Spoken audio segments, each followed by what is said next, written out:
વડોદરામાં GUVNL corporator office ખાતે 80મા સ્વાતંત્ર્ય પર્વની ભવ્ય ઉજવણી કરવામાં આવી। ગુજરાત ઉર્જા વિકાસ નિગમ લિમિટેડની કોર્પોરેટ ઓફિસ ખાતે ભારતના 80મા સ્વાતંત્ર્યતા દિવસની ઉત્સાહભેર ઉજવણી કરવામાં આવી હતી। આ પ્રસંગે મેનેજિંગ ડાયરેક્ટર શાલિની અગ્રવાલના હસ્તે ધ્વજવંદન કરાયું હતું। કાર્યક્રમમાં JETCOના MD અજય પ્રકાશ, ડાયરેક્ટર એડમિન પ્રીતિ શર્મા અને ડાયરેક્ટર ફાઇનાન્સ KP જાડીન ઉપસ્થિત રહ્યા હતા। આ દરમિયાન શૈક્ષણિક, સ્પોર્ટ્સ અને સાંસ્કૃતિક ક્ષેત્રે ઉત્કૃષ્ટ દેખાવ કરનાર કર્મચારીઓને ઇનામો આપી પ્રોત્સાહિત કરાયા હતા। MD શાલિની અગ્રવાલે દેશની ઉર્જા કંપનીઓને મોખરે લઈ જવાના સંકલ્પ સાથે તમામ કર્મચારીઓ અને તેમના પરિવારોને સ્વતંત્રતા પર્વની શુભેચ્છાઓ પાઠવી હતી।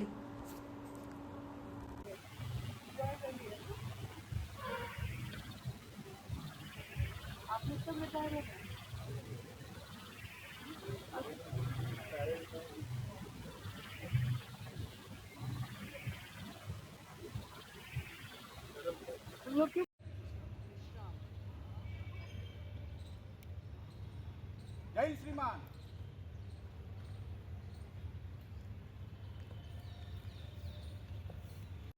बेटा बेटा थोड़ा पाछड़ आ जाओ।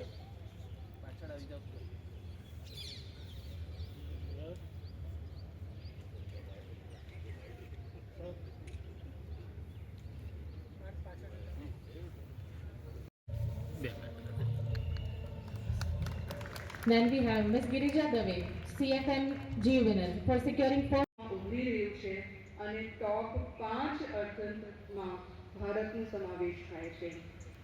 વિકસિત ભારત 2047 અંતર્ગત $30 trillion ઇકોનોમીનું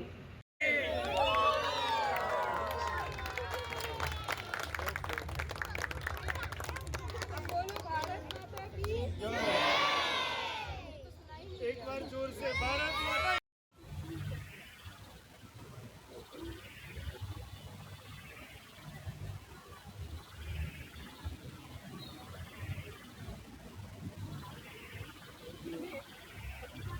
team for securing 3rd position in the 47th AIESCB Kho-Kho tournament hosted by Maharashtra Electric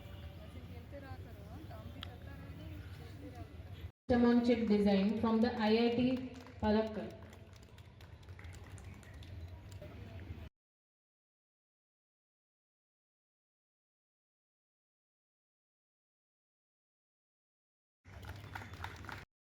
આજે 80મો સ્વતંત્રતા દિવસની ઉજવણી GUVNL, GSEC, જેટકો અને MGVCLના અધિકારીશ્રીઓ, કર્મચારીશ્રીઓની ઉપસ્થિતિમાં વડોદરા ખાતે કરવામાં આવી રહી છે।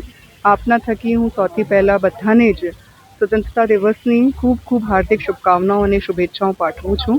આજનું આ પ્રસંગ છે, આ ખૂબ જ ગૌરવપૂર્ણ પ્રસંગ છે, કેમ કે ભારત દેશ અને ગુજરાત બંને આર્થિક, સામાજિક ક્ષેત્રમાં સમગ્ર વિશ્વમાં પોતાની ઓળખાણ ઊભી કરી રહ્યા છે।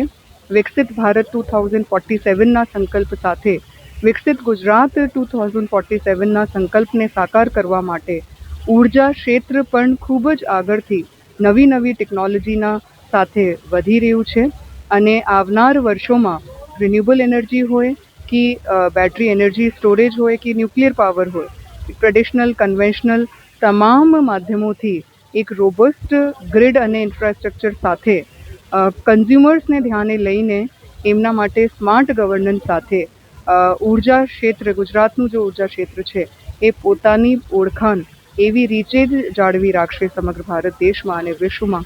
એવી રીતનું આજે હું વિશ્વાસ પણ વ્યક્ત કરું છું। આજે ખૂબ જ મોટી સંખ્યામાં અહીંયા કર્મચારીશ્રી, અધિકારીશ્રી, એમના પરિવારજનોએ, રિટાયર્ડ કર્મચારીશ્રી અને અધિકારીશ્રીઓએ ભાગ લીધું છે। એ બધાને પણ હું ખૂબ ખૂબ હાર્દિક શુભકામનાઓ અને શુભેચ્છાઓ પાઠવું છું।